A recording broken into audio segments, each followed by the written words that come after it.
If you have not yet heard the story of Michael Corey Jenkins, please buckle up. On January 24th, after receiving a tip about drug activities, 6 Rankin County, Mississippi sheriff's deputies burst through his door without a warrant.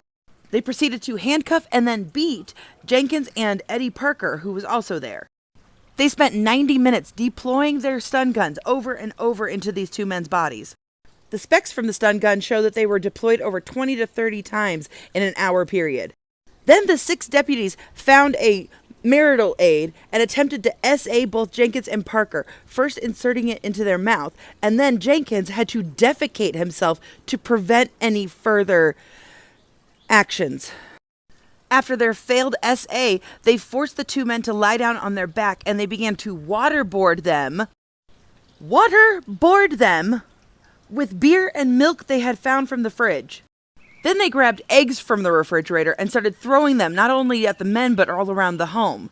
And in order to cover up the evidence of this, they made the men strip down naked and shower together. And accusing them of, quote, racial violations like dating white women. Then at 11:40, approximately 2 hours after they arrived on the scene, Deputy Hunter Elward took out his pew-pew and placed it in Jenkins' mouth, firing. And while the department hasn't outright said that it was Elward, he was the one in the report who claimed that Jenkins had pulled a pew-pew on him. And usually the one claiming to have seen it is the one who fired. Jenkins also identified him after seeing a picture of him online.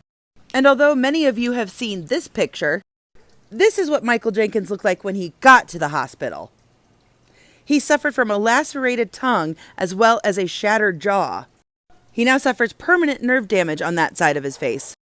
They let him crawl around for 20 minutes before they finally called EMS. And then they charged Jenkins with aggravated assault, which of course were later dropped. Oh, and did I mention that all 6 body cams were conveniently turned off? The FBI have started an investigation into this, and Jenkins has retained a lawyer and is suing the department.